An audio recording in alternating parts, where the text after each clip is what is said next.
Today, we're going to unpack a really dense and challenging 1980 sermon from Reverend Sun Myung Moon called The Summit of Love. And it's trying to answer a huge question. Is there an absolute standard for good and evil? And if there is, what is it? So let's dive into the argument. To really get to the heart of this sermon, we have to start with this massive philosophical question. Are good and evil just relative? Like hot and cold, or up and down, two sides of the same coin. This is the central problem the entire text is trying to solve, and the answer it comes up with is, well, it's pretty unconventional. So here's our roadmap. First, we'll look at the sermon's whole idea of relativity. Then, we're going to see why good and evil completely break that rule. From there, we'll explore the absolute center it proposes, which is true love, and the super difficult path you have to take to get there, a path called indemnity. And finally, we'll see what a life lived for others actually looks like from this point of view. All right, first up, a question of relativity. The sermon really builds its entire argument from a simple observation about, well, the nature of reality itself, that everything seems to exist in relationship to something else. So the core idea here is that things find their meaning through their opposites. A man finds value in a woman in a man. The idea is you actually find more value in your counterpart than you do in yourself. And through this give and take, the sermon argues, the pair gets elevated to a whole new level. This is presented as the fundamental blueprint for how the world is supposed to work. So, Section 2, good versus evil. Okay, if everything exists in these nice harmonious pairs, then what about good and evil? Well, according to the sermon, they are the one fundamental exception to this rule. They don't fit the pattern. Not at all. And this is where the logic takes a sharp turn. See, unlike those complementary pairs that lift each other up, goodness finds zero value in evil, and evil definitely doesn't value goodness. They don't harmonize. They are in direct, fundamental conflict. They aren't partners. They're total opposites at war with each other. This leads us to a really crucial definition of evil. In this view, evil isn't just a different opinion, it's a state of being completely wrapped up in yourself. It's an existence without a true counterpart, with no higher purpose to connect with. And without that relationship, that give and take, the sermon argues there can be no progress, no elevation, and ultimately, no love. Right, so if good and evil aren't relative to each other, then they must be measured against something that is absolute. And this brings us to the sermon's central thesis, the one absolute standard for all of existence. The sermon kind of builds its case logically. It says, look, our conscience is always pushing us towards something higher. But what's the ultimate goal? Is it truth? Is it life itself? The text concludes that love is the highest value of all.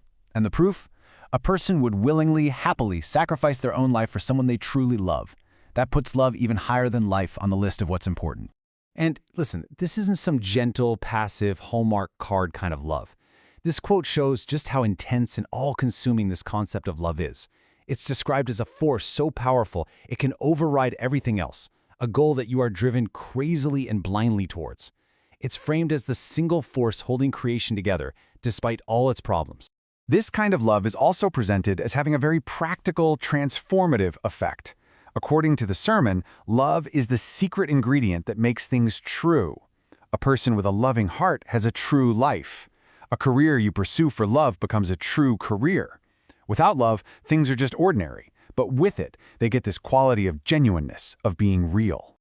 Okay, so love is the absolute goal. The next obvious question is, how do you get there? And this is where the sermon introduces its most challenging and complex concept, the path of indemnity. All right, let's just pause on this word because it's the engine for this whole process. Indemnity is basically the idea that you have to pay back a debt. But we're not talking about a financial debt. It's a historical and spiritual one. It means you have to consciously take on a difficult sacrificial path to restore what was lost or broken by past failures.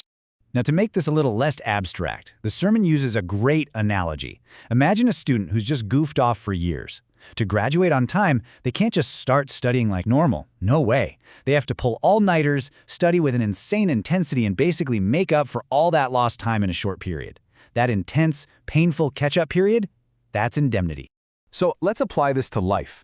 The path of indemnity means you willingly endure hardship.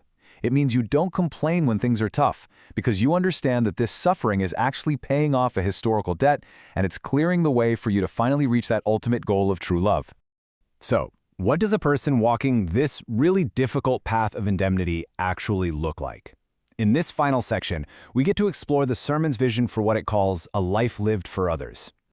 The sermon lays out this very clear, expanding model for a selfless life. It starts with you, but your purpose is found by living for your family.